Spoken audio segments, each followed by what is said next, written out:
मेरा नाम जावेद इकबाल बांडे है। मैं इस्लामाबाद बार कौंसिल का इलेक्शन कॉन्टेस्ट कर रहा हूँ, जो कि 2025-2030 का टेन्योर होगा। और मैं अप्रॉक्सीमेटली 2 डिकेड से लीगल प्रोफेशन में हूँ।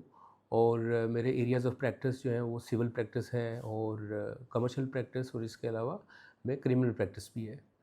तो मैं इस्लामाबाद बार कौंसिल का इलेक्शन कॉन्टेस्ट करने का ख़्याल मेरे ज़हन में इसलिए आया कि हम देखते हैं कि हमारी जो रेगुलेटरी बॉडीज़ हैं, उनकी फ़ंक्शनैलिटी जो है वो इतनी लिमिटेड हो गई है कि हम पूरे तरीके से वो सारे काम जो कि हमें करने चाहिए, उनसे हम मज़ीद कम होते जा रहे हैं। बजाय ये कि हमें अपने बार कौंसिल के फ़ंक्शंस को इंक्रीज़ करना चाहिए, हम बार कौंसिल के फ़ंक्शंस को डिक्रीज़ करते जा रहे हैं।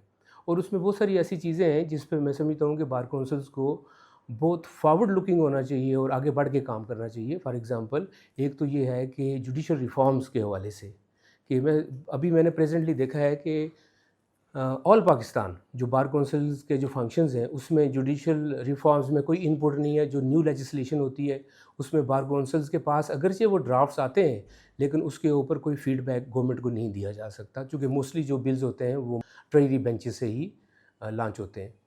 तो दूसरा ये था कि हम ये देखते हैं कि बार कौंसिल्स को कॉन्स्टिट्यूशन की प्रोटेक्शन के लिए, सिविल लिबर्टीज़ के लिए और बेटर लेजिस्लेटिव डेवलपमेंट के लिए काम करना चाहिए, और इसके लिए अपनी आवाज़ भी उठानी चाहिए। और एक मौसर आवाज़ के तौर पे बार कौंसिल्स को हुकूमत के साथ और बाकी जितने भी अदारे हैं, ऑटोनमस बॉडीज़ हैं, इंस्टीट्यूशंस हैं, उनमें भी उनको अपना रोल प्ले करना चाहिए। मैं समझता हूँ कि बार कौंसिल को ख़ास तौर पे जुडिशल और लेजिस्लेटिव रिफ़ॉर्म्स के लिए एक अच्छे प्रोजेक्ट के तौर पे इनको काम करना चाहिए, यानी इसको एक प्रोजेक्ट के तौर पे लेना चाहिए। इसके अलावा बार कौंसिल्स की फ़ंक्शनैलिटी में लीगल एजुकेशन बहुत इम्पॉर्टेंट है, कि इनको लीगल एजुकेशन और लीगल ट्रेनिंग में अपना रोल प्ले करना चाहिए। यूनिवर्सिटीज़ में जहाँ पे बुनियादी लीगल ग्रेजुएशन हो रही है, वहाँ पे इनको प्रॉपर तरीके से ये देखना चाहिए कि क्या कोर्स कंटेंट को उसको फ़ॉलो किया जा रहा है, क्या यानी करिकुलम जो है वो एडिक्वेट है, या उसके अलावा ये है कि क्या वहाँ पे जो टीचिंग के आवर्स हैं वो कंप्लीट हो रहे हैं। इसके अलावा ये है कि जब यही लॉयर्स जब लाइसेंस लेके प्रैक्टिस करते हैं, तो उनको प्रैक्टिकल हेल्प के लिए लीगल ट्रेनिंग की ज़रूरत है, जो कि बार कौंसिल की बेसिक फंक्शनैलिटी है कि वो उनको लीगल ट्रेनिंग मुख्तलिफ़ एरियाज़ में प्रोवाइड करे। और इसमें सर्विसेज लॉज़ हैं, उसमें कमर्शियल लॉज़ हैं, कॉर्पोरेट हैं, और लेबर लॉज़ हैं, फैमिली लॉज़ हैं, और यानी डिफरेंट तरह के कंपार्टमेंट्स बने हुए हैं जिसमें लॉयर्स को काम करना चाहिए और उनको लीगल ट्रेनिंग देनी चाहिए, ताकि जिस वक्त उनके पास केसेस आएँ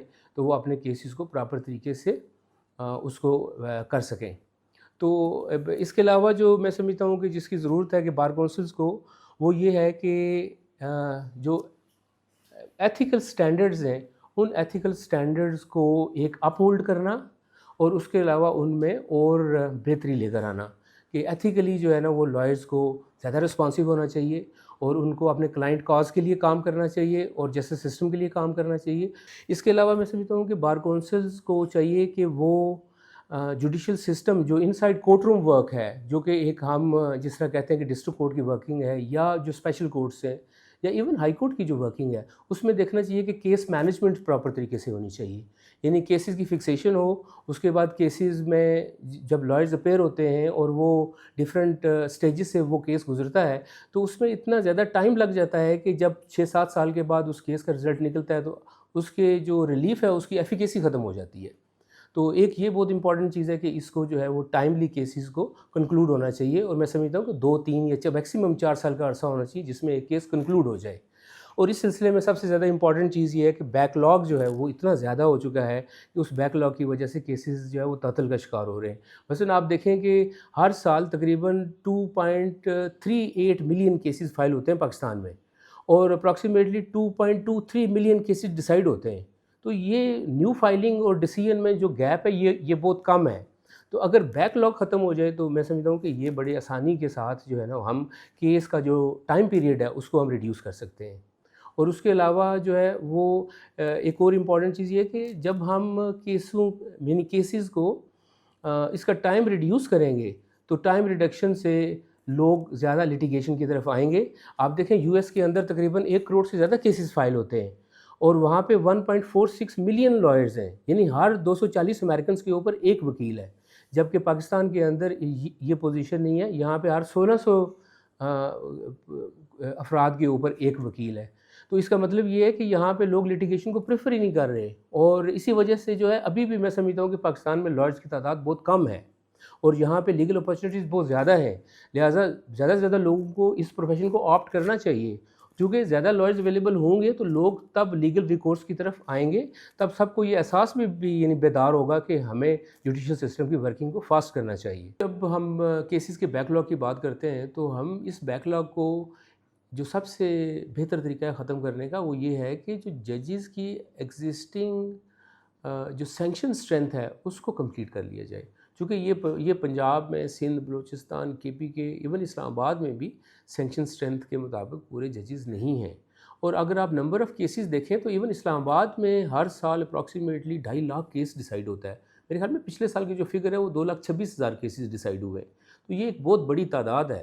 تو اس تعداد کو ڈیسائیڈ کرنے کے لیے میں سمجھتا ہوں کہ ایگزسٹنگ ججز نے بہت کام کیا ہے، لیکن ان کے اوپر ورک لوڈ بھی زیادہ ہے.